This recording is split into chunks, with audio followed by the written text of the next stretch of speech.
এ দেখুন Poco X2 phone টাচে কাজ করছে না। আসলে এই ফোনটির সব ধরনের সমস্যা এই ফোনটির মধ্যে রয়েছে। কেমন যে আপডেট ইস্যুগুলো রয়েছে, আপডেট দেওয়ার পর এই ফোনগুলোতে কিন্তু টাচে কাজ করে না, আপনারা জানেন।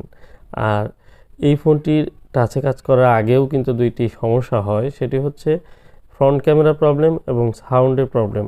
কারো কারো একটি সিম পায় না, সিম ছেড়ে দেয়, এবং কি কারো ওয়াইফাই বা এই ধরনের সমস্যাও থাকতে পারে। তো অ্যাকচুয়ালি এই ফোনটির কিন্তু প্রসেসর থেকে প্রবলেম হয়। এটি আপনারা ইতিপূর্বে অনেকগুলো ভিডিও দেখেছেন, আজকে যারা নতুন দেখছেন তাদেরকে বলবো ইন ডিটেলসে আমি কথা বলবো বিষয়টি নিয়ে। ফুল ভিডিওটি দেখলে আপনারা বুঝতে পারবেন। তো এই যে প্রসেসরটি রয়েছে, এখানে প্রসেসরটির উপরে যে কপারের একটি পেপার দেওয়া আছে, এটি কেটে সুন্দর করে শুধুমাত্র প্রসেসরটি যে জায়গাটিতে আছে এই জায়গাটুকু কেটে সেই জায়গাটিতে আমি একটি অপারেশন করব। অপারেশনটা কি? এটি হচ্ছে প্রসেসরটি উঠিয়ে প্রসেসরের যে কানেকশন, নিচের যে কানেক্টিভিটি, সেগুলো একদম ক্লিন করে নতুন করে এটি রিভলভ করব। রিভলভ করে এটিতে ইনস্টল করে দেব। এটি হচ্ছে মূল কাজ। কিন্তু একটি প্রসেসর হচ্ছে একটি মানুষের মাথার ব্রেন যেরকম, সেরকম ধরে নিতে পারেন। তো একটি প্রসেসর মূল একটি পার্ট একটি ফোনের, এটি খুবই সেন্সিটিভ একটি কাজ। এটি রিমুভ করা এবং কি এটি ইনস্টল করার সামান্যতম ভুল হলে কিন্তু ফোনটি একদমই চিরতরে ঘুমিয়ে যাবে। যেহেতু একটি রানিং ফোন, সেহেতু অবশ্যই সতর্ক থেকে এই কাজগুলো করতে হয়। আর এটি একটি অ্যাডভান্স লেভেলের কাজ। অবশ্যই এই বিষয়ে নলেজ না রেখে যে কোনো টেকনিশিয়ান যদি এই কাজগুলো করতে যান তাহলে কিন্তু ফোনটি ডেড হতে পারে। এটি সতর্কতা এই কারণেই বলছি, অনেকে আছে ভিডিও দেখে অনেক সহজ মনে করে কাজটি শুরু করে দেন এবং মাঝ রাস্তায় গিয়ে দেখেন যে ফোনটি আর অন হচ্ছে না এবং কি সেই ফোনটি একদমই ডেড। তো সেজন্যই এটি সতর্কতার জন্য আমি বারবার বলে থাকি যে এই কাজগুলো যারা জানেন তাদের দিয়েই করাতে হবে, এবং কি সবচেয়ে সুন্দরভাবে কাজ করতে চাইলে আপনাকে অবশ্যই একজন দক্ষ এক্সপার্ট এই প্রসেসর লেভেলের কাজ যারা করছেন তাদের দিয়ে করাতে হবে। আপনারা চাইলে আমার সাথেও কন্ট্যাক্ট করতে পারেন। আমার হোয়াটসঅ্যাপ নাম্বারটি ডিসক্রিপশনে দেওয়া থাকবে, আপনারা যোগাযোগ করতে পারেন। আর আমার কাছে ফোন কুরিয়ারের মাধ্যমে অথবা সরাসরি নিয়ে আসতে পারেন আমার শপে। আমার টাঙ্গাইল সদরে আমার শপ। তো এই কাজগুলো আমি প্রতিনিয়ত করে থাকি, কারণ বর্তমানে যে মোবাইলগুলো রয়েছে এগুলোর বেশ কিছু ফোনে প্রসেসরের সমস্যা হচ্ছে। আর প্রতিনিয়ত এই কাজগুলো করার কারণে আমার কাছে এই কাজগুলো কিন্তু অত্যন্ত যত্ন সহকারে সূক্ষ্মভাবে এবং কি আরও কত সুন্দরভাবে করা যায় সেই কাজগুলোতে আমি সেইভাবে প্র্যাকটিস করছি। কারণ আপনাদের যে ফোনগুলো আমার কাছ থেকে সার্ভিস করাবেন সেই ফোনগুলো যেন ঠিক আগের মতো ইউজ করতে পারেন সেই বিষয়ে আমি নিশ্চয়তা দিয়েই কাজ করে থাকি।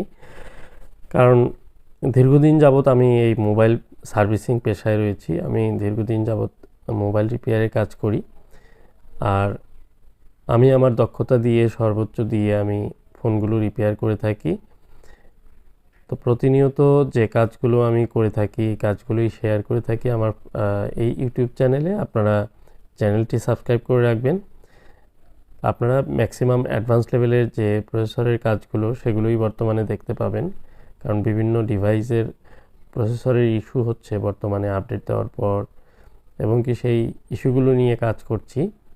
আর সেগুলো আমার কাছ থেকে সলিউশন আপনারা নিতে পারবেন, কী ফোনের কী কাজ করি সেই বিষয়ে জানতে পারবেন।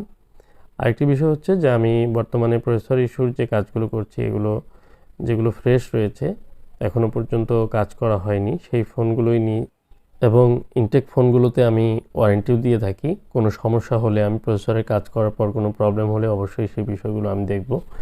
কিন্তু আপনারা যদি কোথাও কোনো কাজ করিয়ে থাকেন এবং কি প্রসেসর ড্যামেজ হয়ে থাকে সেই ফোনগুলো কিন্তু আসলে ঠিক হয় না। এই বিষয়ে আপনারা সতর্ক থাকবেন। অবশ্যই দক্ষ ভালো টেকনিশিয়ান দিয়ে ফোন রিপেয়ার করাবেন। এতে করে আপনার ফোন যেমন সুন্দরভাবে চলবে, পাশাপাশি আপনার ফোনটি যে ক্ষতির হাত থেকেও বেঁচে যাবে। তো যা হোক, আমার প্রসেসরের ইনস্টলমেন্ট শেষ, এবং কি দেখুন খুবই অল্প জায়গাতে আমি যতটুকু প্রয়োজন ছিল ঠিক ততটুকু জায়গায় কাজটি করে আবার ঠিক আগের মতো কভার করে দিব এবং থার্মাল পেস্ট ইউজ করব। এই প্রসেসর রিবোলিংয়ের পর এই ফোনটিতে কিন্তু আর কোনো প্রবলেম থাকে না। থার্মাল প্যাডটি দিয়ে নিচ্ছি। যেমন এই ফোনগুলো আসলে প্রসেসরগুলো প্রচুর হিট হয়, 730G প্রসেসর। তো এই প্রসেসরগুলো প্রচুর হিটিংয়ের জন্য দেখা যায় এটির নিচে যে ব্ল্যাক পেজ থাকে এবং কি সেটি হিটপ্রুফ যে ব্যবস্থাটি থাকে সেটি কিন্তু ড্রাই হয়ে যায় এবং বলগুলো কানেকশন ফল্ট করার কারণেই কিন্তু প্রবলেম হচ্ছে। দেখুন আমি এক্সট্রা করে থার্মাল পেস্ট দিয়ে নিলাম এবং কি কপারের পেপার লাগিয়ে দিলাম, যাতে করে ফোনটি যে থার্মাল সিস্টেমটি রয়েছে সেটি পূর্বের ন্যায় কাজ করে। একটি কোম্পানি যেভাবে প্রোভাইড করে একটি ফোন, ঠিক সেভাবেই যেন ফোনটি সার্ভিস পান সেই বিষয় লক্ষ্য রেখেই কিন্তু আমি কাজ করে থাকি। কারণ দেখুন কিছু কিছু বিষয় রয়েছে যেগুলো অ্যাকচুয়ালি আপনারা ইন্টারনাল বিষয়, যেমন একটি ফোন রিপেয়ার করার পর সেই ফোনটিতে থার্মাল প্যাড, থার্মাল পেস্ট অথবা ভিতরের কাজটি কেমন হয়েছে সেই বিষয়গুলো কিন্তু আমাদের অজানা থেকে যায়। আর সেই কাজগুলো কিন্তু আমরা ভিতরে কাজ করার পর একটি কাজ যখন আমরা ফিটিং করে দিয়ে দিই, সেই কাজটি ফোনটি কিন্তু রানিং থাকবে, সব কিছুই চলবে, বাট কিছু কিছু ইস্যু রয়েছে যেগুলো সাধারণত দেখা দিবে না, কিন্তু সেই ফোনগুলো সেই কোনো না কোনো সময় কিছু না কিছু প্রবলেম কিন্তু অবশ্যই হবে। যেমন কিছু গার্ড থাকে, যেমন একটি এলসিডি কানেক্টর বা বিভিন্ন কানেক্টরের পাশ দিয়ে একটি ফোম, একটা আঠার ফোম থাকে। এটি আসলে যেমন লিকুইড, কোনো ধরনের লিকুইড গেলে সেই লিকুইডটি যেন কানেক্টরে প্রবেশ না করে সেজন্য দেওয়া থাকে। কিন্তু ওটি যদি খুলে ফেলেন তাহলে কিন্তু ফোন চলবে, সব কিছুই ঠিক থাকবে। তো একটি প্রোটেকশন কিন্তু আপনার কমে গেল।